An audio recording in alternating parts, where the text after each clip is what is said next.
Ma'am, ngayon po ay parang last stretch na po ng Buwan ng Kababaihan.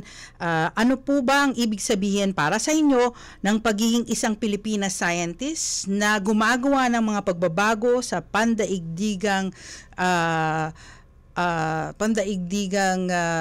siyensya o yung at least dito sa ating bansa, ma'am? Wow.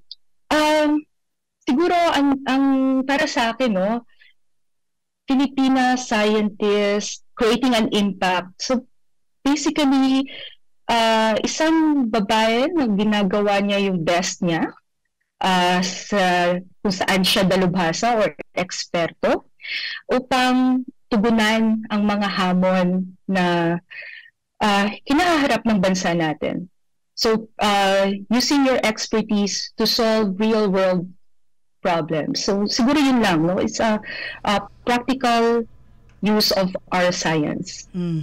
Okay, well said, ma'am. Ma'am, thank you very much. It's an honor for us to have you dito sa ating palatuntunan. Isusulong ang mga kababaihan sa STEM, and of course ang bahagi ho ito ng aming serye kung saan binibigyan naming pansin ang mga achievements ng ating mga kababaihan. Final message po, ma'am.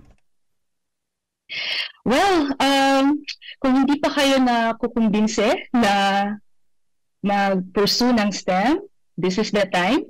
Ang daming exciting opportunities, lalo na sa ating space program. Meron na po tayong Philippine Space Agency. 5 years pa lang po ito, pero tinatahak natin ang daan kung saan ang bansa natin ay magiging isang spacefaring at space-capable nation.